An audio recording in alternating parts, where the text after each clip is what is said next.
नमस्कार मित्रों। नमस्कार मित्रों, आप सब कबीरदास के पद का जो आरव भाग 1 में एनसीईआरटी में जो पढ़ना है, पद संख्या 1 आज हम लोग देखेंगे और कबीरदास क्या कहते हैं, सांसारिक जीवन क्या है, संसार में लोग किस प्रकार से जीते हैं, आज के संदर्भ में लोग किस प्रकार से रहते हैं समाज में, उस संदर्भ में बात करते हैं। और आप लोगों से निवेदन है कि मैं एक तुच्छ शिक्षक हूँ, आप लोग मुझे प्यार दें, आशीर्वाद दें। मेरे अंदर जो भी ज्ञान है मैं आप लोग के समक्ष रखने का प्रयास करूँगा और अथक प्रयास से आपके समक्ष मैं प्रस्तुत रहूँगा और मेरा प्रयास रहेगा कि हर प्रश्न का उत्तर मैं आपको दे सकूं। तो चलिए आइए हम लोग देखते हैं। पहले इस पद का हम लोग काव्य पाठ कर लेते हैं, उसके बाद धीरे धीरे करके एक एक पंक्ति से हम लोग इस पद का भावार्थ भी समझेंगे। तो आइए आरंभ करते हैं पहला पद को।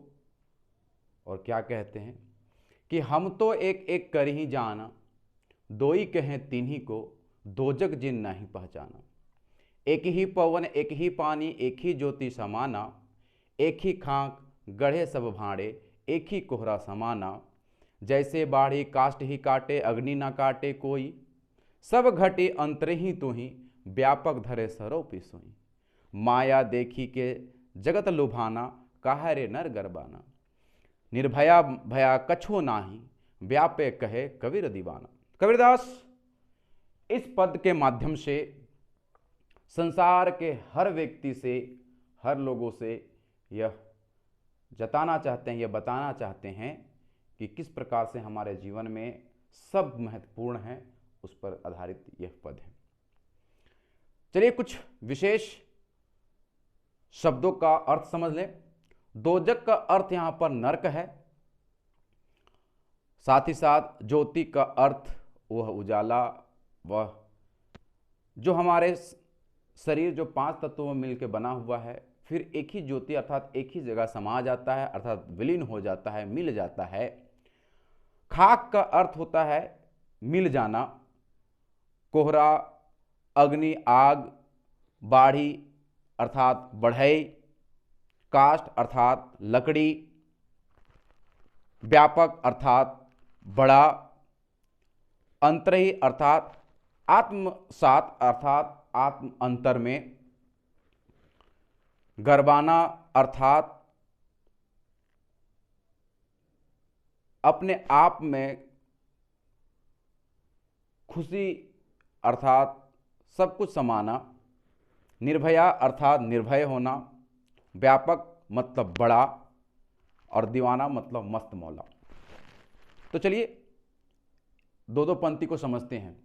हम तो एक एक कर ही जाना, दोई कहे तिन्ही को, दो जग जिन नहीं पहचाना। यहां पर कबीरदास कहना चाहते हैं कि तो मैं एक ही ब्रह्म को, एक ही ईश्वर को जानता हूं। जो मैंने कबीरदास के जीवन का जब परिचय दे रहा था, उसी वक्त मैंने कहा था कि कबीरदास जो हैं निर्गुण ब्रह्म को मानते हैं, निराकार ब्रह्म को मानते हैं, जिसका कोई आकार नहीं है। लेकिन संसार में ऐसे भी लोग हैं जो ईश्वर को अनेक रूप में जानना चाहते हैं और अलग अलग रूप से मानते हैं और कहते हैं यदि हमारे धर्म को, हमारे ईश्वर को नहीं मानोगे तो दोजक में जाओगे अर्थात नरक में जाओगे। तो कबीरदास कहते हैं मैं तो आज तक कभी ये नहीं जाना है कि ईश्वर भी अलग हैं, सभी जात के धर्म के लोग हैं, जैसा कहते हैं वैसा मैंने कभी माना नहीं है। अगला दो पंक्ति देखिएगा।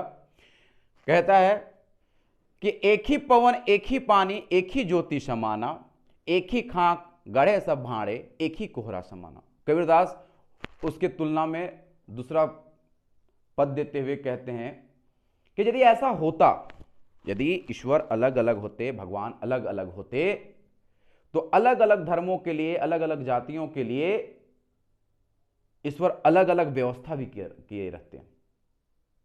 कहने का तात्पर्य है, यदि हिंदू है और हिंदू के लिए भगवान है, तो उनके लिए अलग पानी, अलग हवा और अलग आग की व्यवस्था कर दी होती। लेकिन यहां पर किसी विशेष जाति के लिए कोई विशेष ना आग है, ना पानी है, ना हवा है। सभी के लिए एक आग, एक पानी और एक ही हवा है।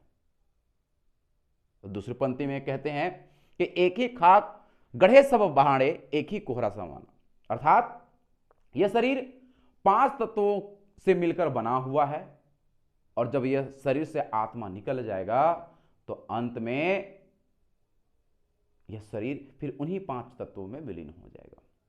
इसलिए लोगों को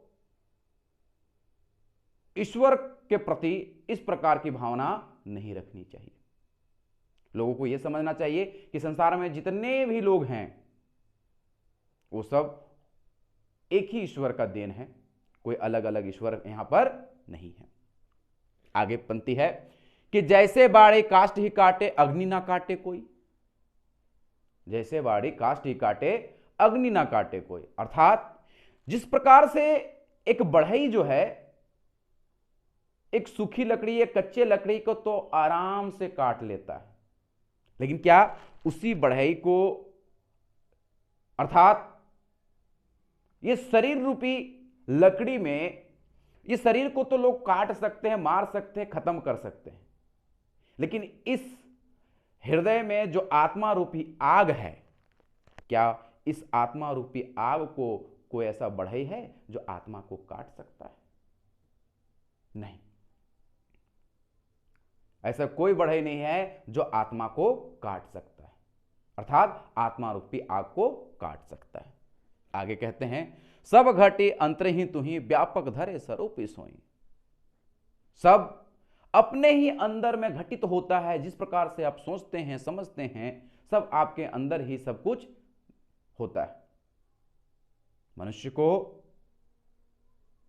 इस प्रकार को अवस्था को जान लेनी चाहिए कि हमारी सोच ही हमारी पहचान होती है। जिस प्रकार से हम सोचते हैं, जिस प्रकार से हम समझते हैं, हमारे अंदर उसी प्रकार की भावनाएं उत्पन्न होती। यदि हम किसी को नीच, किसी को हीन भावना से देखते हैं, तो वह व्यक्ति या हमारा सोच हीन होते जाता है। आगे पंक्ति है कि माया देखी के जगत लुभाना काहे रे नर गरवाना। यह संसार माया है, संसार में कोई अपना नहीं होता, ना मां, ना बाप, ना भाई, ना बंधु, ना सगे, ना संबंधी, कोई अपना नहीं। जिस दिन इस शरीर से आत्मा निकल जाए, उस दिन इस शरीर को पूछने वाला कोई नहीं। लोग यहां सिर्फ लोभ और लालच के लिए सब अपने मानते हैं। जब तक ये शरीर कमा के अपने सगे संबंधियों को देता है, अपने लोगों को देता है, तब तक सब अपने होते हैं। और जिस दिन ये शरीर से आत्मा निकल जाए, उस दिन शरीर को कोई अपने पास रखना पसंद नहीं करता है, क्योंकि संसार लोभियों से भरा हुआ है। इसलिए लोगों को यह तय करना होगा कि मैं अकेला ही आया हूं और हमें अकेला ही जाना पड़ेगा। ना कुछ लेकर आए हैं, ना कुछ लेकर जाएंगे, खाली हाथ आए हैं, खाली हाथ जाना है। आगे पंक्ति और अंतिम पंक्ति की निर्भया भया कछु नाही व्याप कहे कबीर दीवाना, अर्थात निर्भय होकर ईश्वर का गुणगान करना चाहिए, जिससे आपको मुक्ति मिल सके। ईश्वर ही है आपका जो इस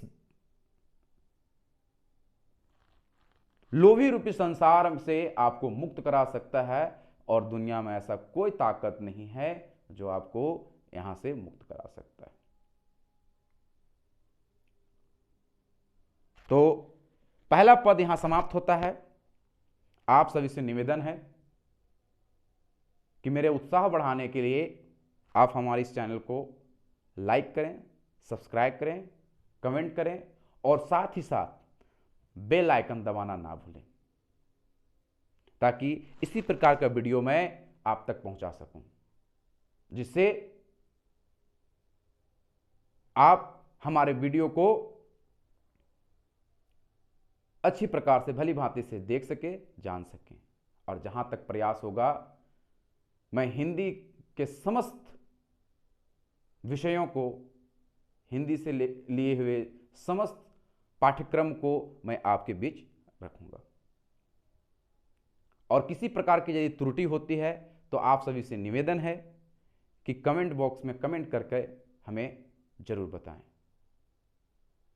तो आज हम लोग कबीरदास के पहला पद को देख लिए हैं। दूसरे पद को देखने के लिए आप हमें कमेंट करें, मैं दूसरा पद भी आपके समक्ष जल्द पेश करूंगा।